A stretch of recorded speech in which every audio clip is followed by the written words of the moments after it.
हाँ, सभी बच्चों से नमस्कार। प्यारे प्रिय बच्चों, आज कक्षा 7 में पाठ 5 जल, आज कक्षा 7 में सोशल साइंस में पाठ 5 जल पढ़ना है। तो आइए बच्चों देखते हैं जल।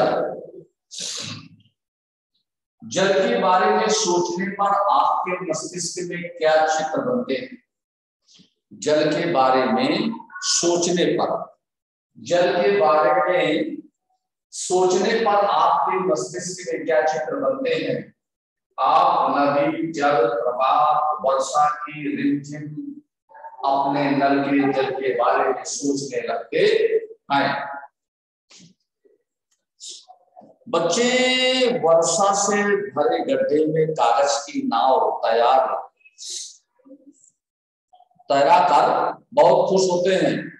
दोपहर तक गड्ढे में जमा जल गायब हो जाता है। वो जल कहाँ चला जाता है? सूर्य के ताप के कारण जल वाष्पित हो जाता है। ठंडा होने पर जलवाष्प संघनित होकर बादलों का रूप ले लेता है। यहाँ से ये वर्षा हिम अथवा सहिम वृष्टि के रूप में धरती पर, समुद्र पर नीचे गिरता है।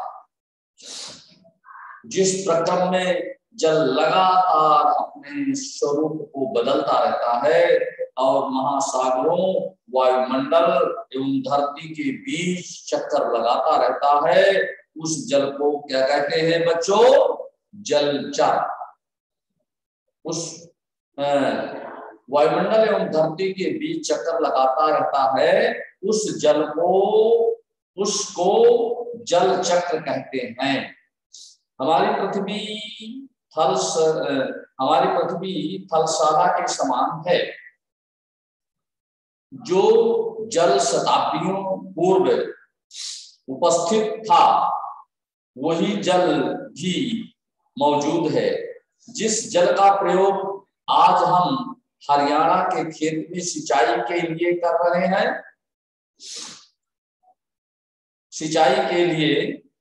रहे हैं, यह हो सकता है कि वो सैकड़ों वर्ष पहले आमेजन नदी में बहता हो। अलवड़ जल के मुख्य स्रोत नदी, ताल, सोते एवं हिमनद है। महासागरों एवं समुद्रों का जल लवणीय होता है। इसमें अधिकांश नमक सोडियम क्लोराइड या खाने में उपयोग किया जाने वाला नमक होता है।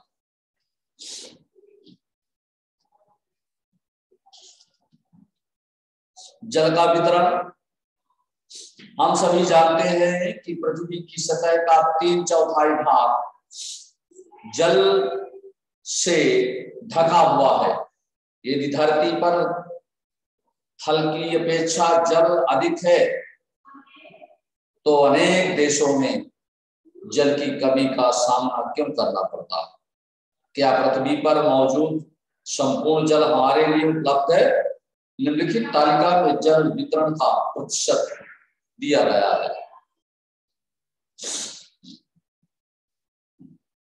जीवन के लिए जल अत्यधिक आवश्यक है। जीवन के लिए जल अत्यधिक आवश्यक है। प्यासे होने पर केवल जल ही हमारी प्यास बुझा सकता है।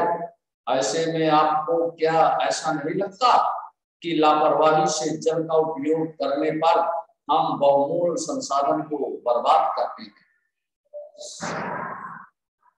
महासागरीय परिसंचरण। समुद्री तट पर नंगे पैर चलने से कुछ जादुई सी अनुभूति होती है। पुलिन पर नम बालू, ठंडी पवन, समुद्री पक्षी, वायु में लवणीय गंध एवं लहरों का संगीत सब कुछ सम्मोहित करने वाला प्रतीत होता है। ताल एवं झील के शांत जल के विपरीत महासागरीय जल हमेशा गतिमान रहता है। ये कभी शांत नहीं रहता। महासागरों की गतियों को इस प्रकार वर्गीकृत कर सकते हैं जैसे तरंगे, ज्वार भाटा एवं धाराएं। तरंगे, ज्वार भाटा एवं धाराएं, तरंग लहर। तो लहरें समुद्र तट पर गेंद से खेलते समय जब गेंद जल में गिर जाती है तो क्या होता है, ये दृश्य बहुत ही मनोरंजक होता है कि कैसे तरंगों के साथ गेंद तट पर वापस लौट आती है। जब महासागरीय सतह पर जल लगातार उठता है और गिरता रहता है तो इन्हें तरंगे कहते हैं। ये आपका क्वेश्चन है, लहरों की ऊंचाई प्रभावित करने वाले कारक कौन कौन से हैं? जब महासागरीय सतह पर जल लगातार उठता है और गिरता रहता है तो ये तरंगे कहते हैं। अर्थात समुद्री तट पर गेंद से खेलते समय जब गेंद जल में गिर जाती है तो क्या होता है कि ये दृश्य बहुत ही मनोरंजक होता है, बहुत ही मनोरंजक होता है। ये दृश्य बहुत ही मनोरंजक होता है कि कैसे तरंगों के साथ गेंद तट पर वापस लौट आती है। जब महासागरीय सतह पर जल लगातार उठता और गिरता रहता है तो इन्हें तरंगे कहते हैं। तूफान में तेज वायु चलने पर विशाल तरंगे उत्पन्न होती हैं। तो इनमें कारक कौन है? तूफान में तेज वायु चलने पर विशाल तरंगे। तो लहरों की ऊंचाई प्रभावित करने वाले कारक कौन से हैं? तूफान, हवा।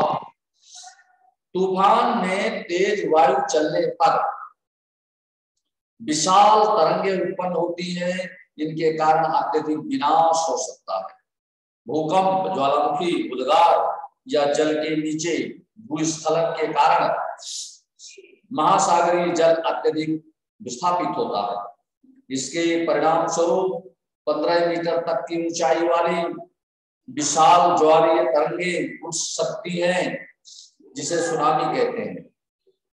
15 मीटर तक की ऊंचाई वाली विशाल ज्वारीय तरंगे उठ सकती हैं जिसे सुनामी कहते हैं। अब तक का सबसे विशाल सुनामी 150 मीटर मापा गया था। ये तरंगे 700 किलोमीटर प्रति घंटे से अधिक की गति से चलती हैं। 2004 के सुनामी से भारत के तटीय क्षेत्रों में अत्यधिक विनाश हुआ था। सुनामी के बाद अंडमान और निकोबार द्वीप समूह में इंदिरा पॉइंट डूब गया था।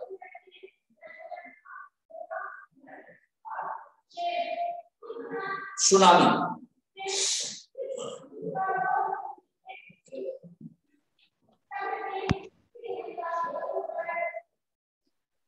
चलो रागिनी किताब खोलो, इस पाठ को निकालो।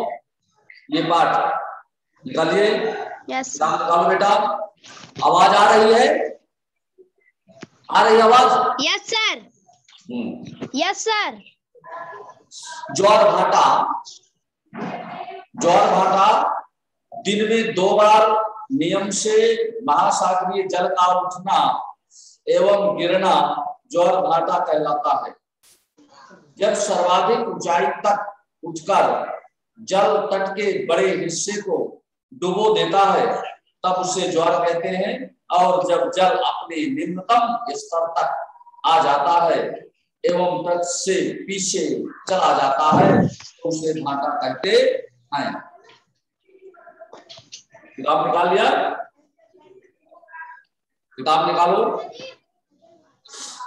सूर्य एवं चंद्रमा के शक्तिशाली, हमारे पास नहीं है। सूर्य एवं चंद्रमा के शक्तिशाली गुरुत्वाकर्षण बल के कारण पृथ्वी की सतह पर ज्वार भाटे आते हैं। जब पृथ्वी का जल चंद्रमा के निकट होता है उस समय चंद्रमा के गुरुत्वाकर्षण बल से जल आकर्षित होता है, जिसके कारण उच्च ज्वार आते हैं। पूर्णिमा एवं अमावस्या के दिनों में सूर्य, चंद्रमा एवं पृथ्वी तीनों एक सीध में होते हैं और उस समय सबसे ऊंचे ज्वार उठते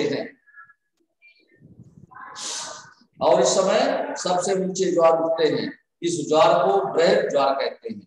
लेकिन जब चांद अपने प्रथम एवं अंतिम चतुर्थांश में होता है तो चांद एवं सूर्य का गुरुत्वाकर्षण बल विपरीत दिशाओं में महासागरीय जल पर पड़ता है। परिणाम स्वरूप निम्न ज्वार भाटा आता है। ऐसे ज्वार को लघु ज्वार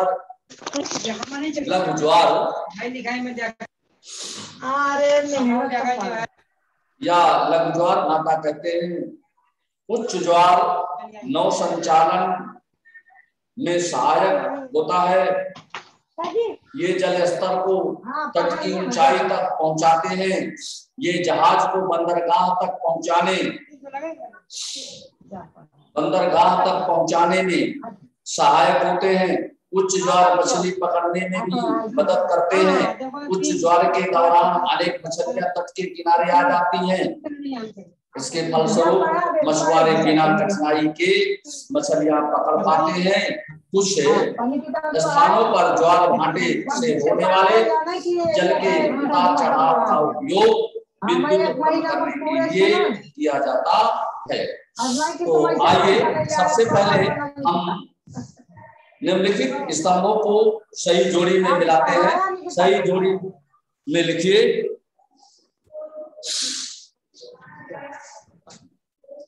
निम्नलिखित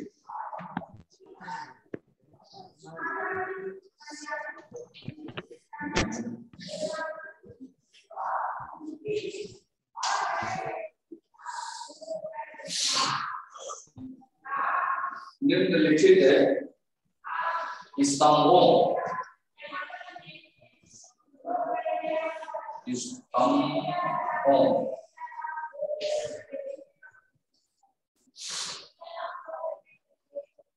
निम्नलिखित स्तंभों को मिलाकर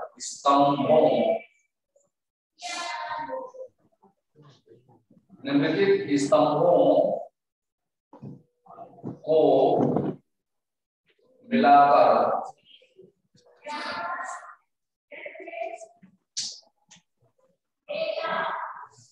निम्नलिखित स्तंभों को मिलाकर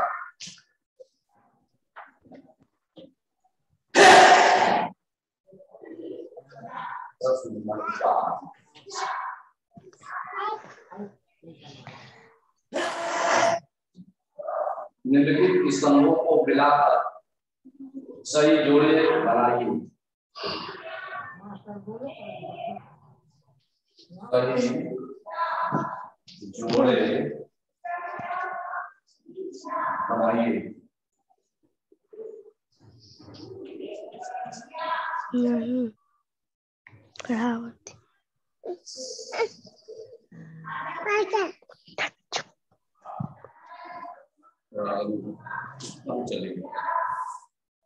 निम्नलिखित स्तंभों को मिलाकर सही जोड़े बनाइए।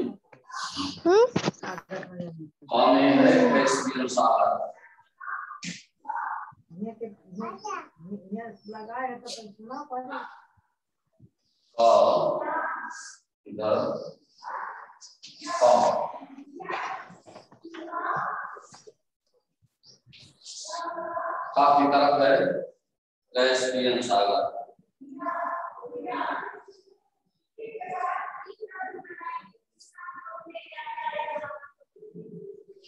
कैस्पियन सागर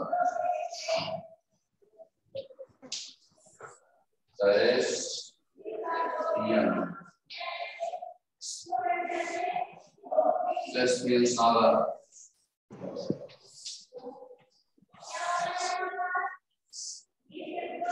कैस्पियन सागर का विशालतम झील, विशालतम झील।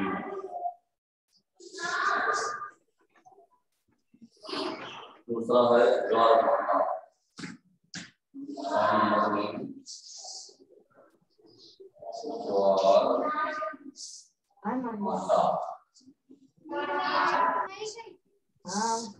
ज्वारभाटा में क्या है, जल में आवत, जल में आवत,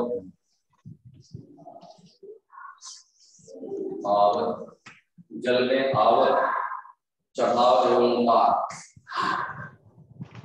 चढ़ाव एवं उतार।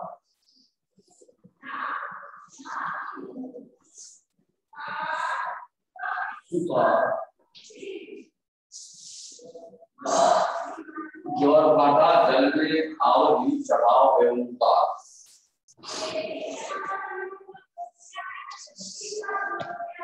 नंबर में है सुनामी।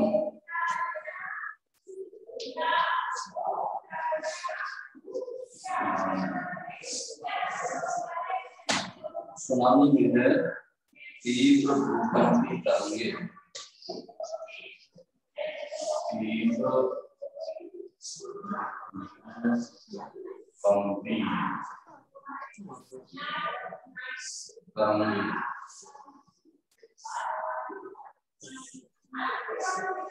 तीव्र भूकंपी तरंगें।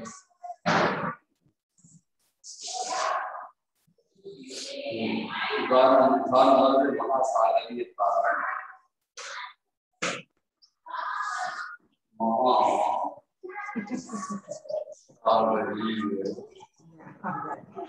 महासागरीय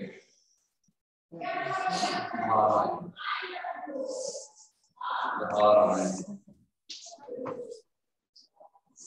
महासागरीय धाराएं जो है निश्चित मार्ग में प्रवाहित,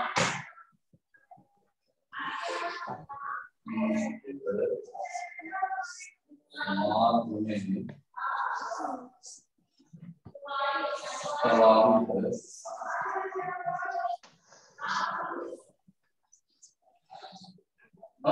निश्चित मार्ग में प्रवाहित होने वाली जलधाराएं, होने वाली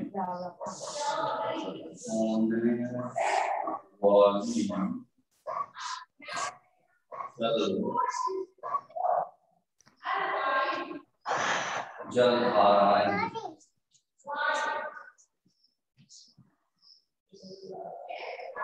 निश्चित मार्ग में प्रवाहित होने वाली जलधाराएं,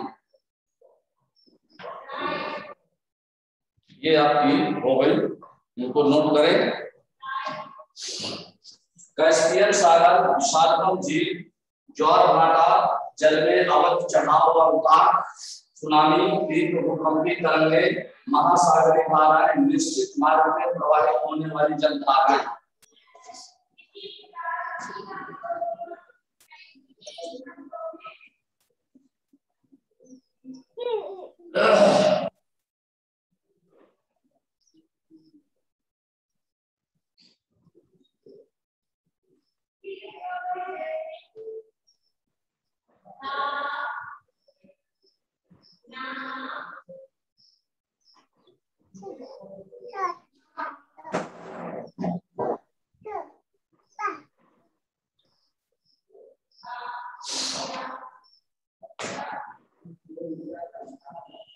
महासागरीय धाराएं, महासागरीय धाराएं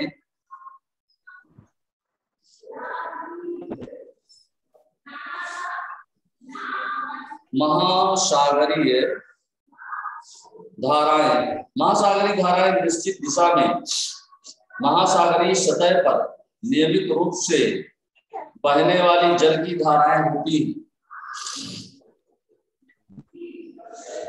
महासागरीय धाराएं गर्म एवं ठंडी हो सकती हैं। सामान्यतः गर्म महासागरीय धाराएं भूमध्य रेखा के निकट उत्पन्न होती हैं। एवं ध्रुवों की ओर प्रवाहित होती हैं। ठंडी धाराएं ध्रुवों एवं उच्च अक्षांशों से उष्णकटिबंधीय एवं निम्न अक्षांशों की ओर प्रवाहित होती हैं। लेब्राडोर महासागरीय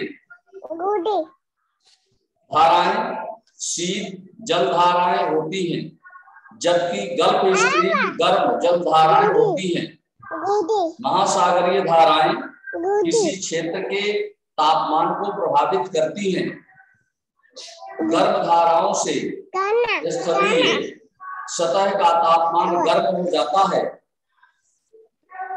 जिस स्थान पर गर्म एवं शीत जल धाराएं मिलती हैं, वो स्थान विश्व भर में सर्वोत्तम मत्स्यन क्षेत्र माना जाता है। जापान के आसपास और उत्तर अमेरिका के पूर्वी तट इसके कुछ उदाहरण हैं। जहां गर्म एवं ठंडी जल धाराएं मिलती हैं, वहां कोहरे वाला मौसम बनता है। इसके फलस्वरूप नौ संचालन में बाधा उत्पन्न होती है।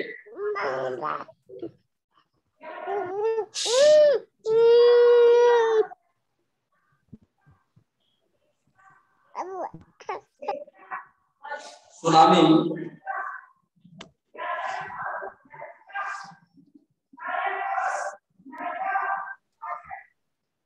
सुनामी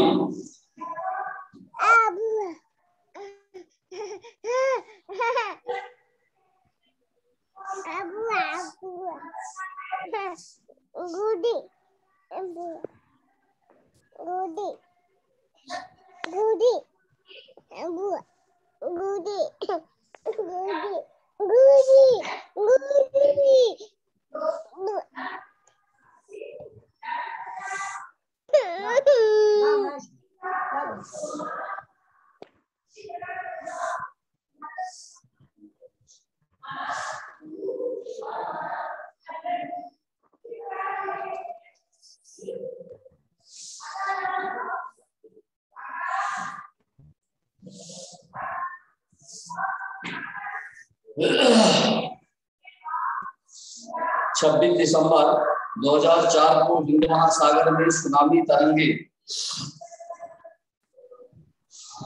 तरंगों अथवा पोताश्रय तरंगों के कारण अत्यधिक विनाश हुआ। ये तरंगे उस भूकंप का परिणाम थी। आवाज आ रही है? Yes sir. Yes sir. आ रही कि नहीं? Yes sir. अच्छा। जिसका अधिकेंद्र सुमात्रा की पश्चिमी सीमा पर था। इस भूकंप की तीव्रता रिक्टर पैमाने पर 9.0 मापी गई थी। भारतीय प्लेट वर्मा प्लेट के नीचे धंस गई थी और समुद्र तल में अकस्मात गति उत्पन्न हो गई। इस कारण ये भूकंप आया। महासागरीय तल लगभग 10-20 मीटर तक विस्थापित हो गया और नीचे की दिशा में झुक गया। इस विस्थापन के कारण निर्मित अंतराल को भरने के लिए विशाल मात्रा में महासागरीय जल उसी ओर बहने लगा। फलस्वरूप दक्षिण पूर्वी एशिया के समुद्री तटों से जल हटने लगा। भारतीय प्लेट के बर्मा की प्लेट के नीचे जल चले जाने पर जल वापस समुद्र तट की ओर लौटा। ये सुनामी लगभग 800 किलोमीटर प्रति घंटे की गति से आया, जिसकी तुलना व्यावसायिक वायुयानों की गति से की जा सकती है।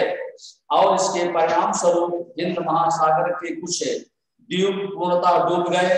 भारतीय सीमा का दक्षिणी बिंदु इंदिरा पॉइंट, जो अंडमान निकोबार द्वीप समूह में स्थित, पूरी तरह से डूब गया। जब सुमात्रा में भूकंप के अधिकेंद्र से तरंगे सुमात्रा की तरफ से अंडमान द्वीप समूह एवं लंका की ओर बढ़ी, तरंगों की लंबाई कम हो गई, जल की गहराई भी कम होने के साथ साथ इनकी गति भी 700-900 किलोमीटर प्रति घंटे से 70 किलोमीटर प्रति घंटे तक कम हो गई। समुद्र तट से सुनामी तरंगे 3 किलोमीटर तक की गहराई तक गई, जिनके फलस्वरूप 10,000 से भी अधिक लोगों की मृत्यु हो गई और 1 लाख से भी अधिक बेघर हो गए। भारत में आंध्र प्रदेश के तटीय प्रदेश, तमिलनाडु, केरल, पुडुचेरी तथा अंडमान और निकोबार द्वीप समूह सर्वाधिक प्रभावित हुए। यद्यपि पहले से भूकंप का अनुमान लगाना संभव नहीं है, फिर भी बड़ी सुनामी के संकेत 3 घंटे पहले मिल सकते हैं। प्रशांत महासागर में प्राथमिक चेतावनी की ऐसी प्रणालियां क्रियाशील हैं, लेकिन हिंद महासागर में ये सुविधाएं नहीं है। प्रशांत महासागर की तुलना में हिंद महासागर में सुनामी कभी कभी ही आती है, क्योंकि यहाँ भूकंपीय क्रिया बहुत कम होती है।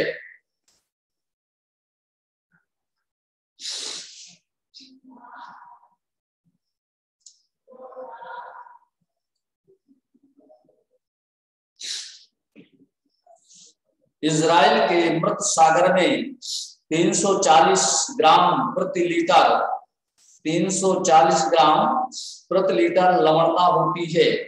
तैराक इसमें प्लाव कर सकते हैं, क्योंकि नमक की अधिकता इसे सघन बना देती है। 2 लीटर जल लें, मान लें यह पृथ्वी की सतह पर जल की संपूर्ण मात्रा है। बर्तन से 12 चम्मच जल मापकर दूसरे कटोरे में रखें। बर्तन से जल निकालने के बाद शेष जल लवणीय जल को दर्शाता है, जो महासागर एवं समुद्र में पाया जाता है। यह जल उपभोग के लिए उपयुक्त नहीं है। यह लवणीय जल नमक युक्त होता है। कटोरे में निकाल कर रखा गया 12 चम्मच जल पृथ्वी पर मौजूद संपूर्ण अलवण जल की मात्रा को दर्शाता है।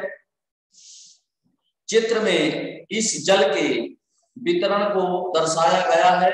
आप स्वयं देखें कि आप जल की कितनी मात्रा का उपभोग कर सकते हैं। देखिए, अगला क्वेश्चन है आपका,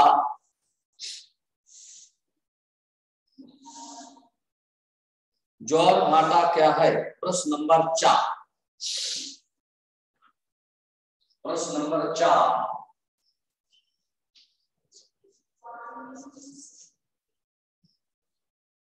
ज्वार भाटा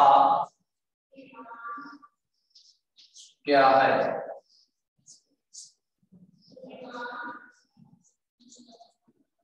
ज्वार भाटा क्या है तथा ये कैसे उत्पन्न होते हैं? तथा ये कैसे उत्पन्न होते हैं?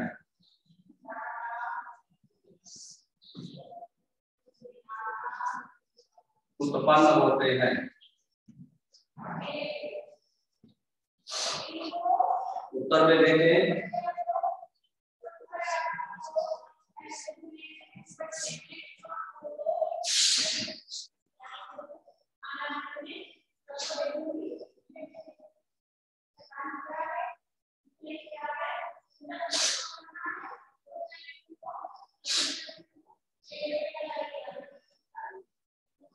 ज्वार भाटा क्या है? दिन में 2 बार नियम से, दिन में 2 बार नियम से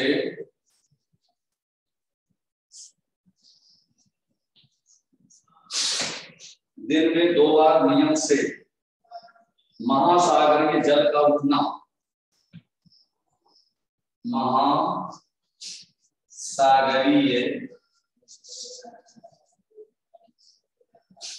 जल का उठना,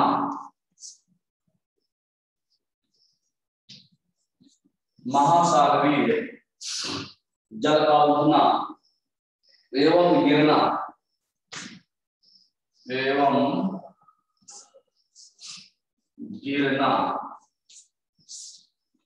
उठना एवं गिरना, ज्वार भाटा,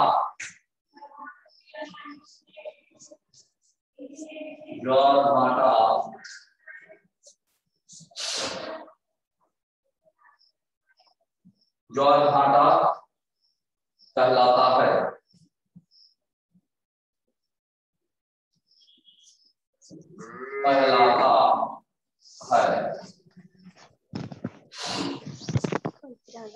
देखिए ज्वार भाटा क्या है?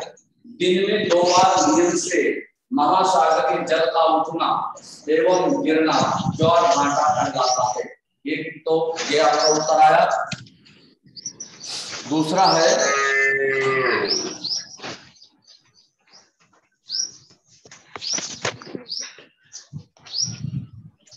तथा ये कैसे उत्पन्न होते हैं, तथा ये कैसे उत्पन्न होते हैं।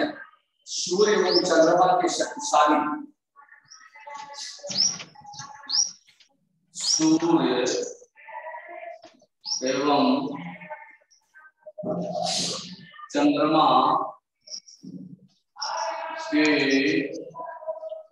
शक्तिशाली,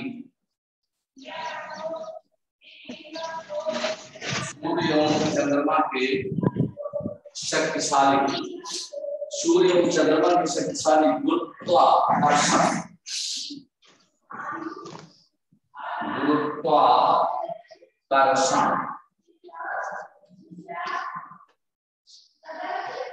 गुरुत्वाकर्षण बल के कारण, गुरुत्वाकर्षण बल के कारण सूर्य एवं चंद्रमा के शक्तिशाली गुरुत्वाकर्षण बल के कारण पृथ्वी की सतह पर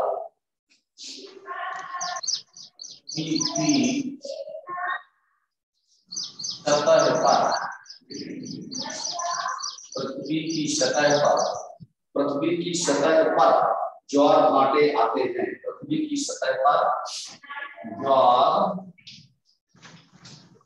भाटे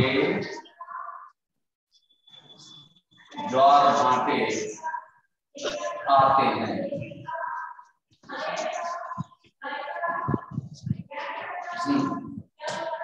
ये है ज्वार भाटा क्या है तथा ये कैसे उत्पन्न होते हैं। तो यह है दिन में 2 बार नियम से महासागरीय जल का उठना एवं गिरना ज्वार भाटा कहलाता है। सूर्य एवं चंद्रमा के गुरुत्वाकर्षण, सूर्य एवं चंद्रमा के शक्तिशाली गुरुत्वाकर्षण बल के कारण पृथ्वी की सतह पर ज्वार भाटे आते हैं। लिख लिया? आवाज आ रही है? Yes sir. इसको लिखिए जल्दी। ज्वार भाटे आते हैं।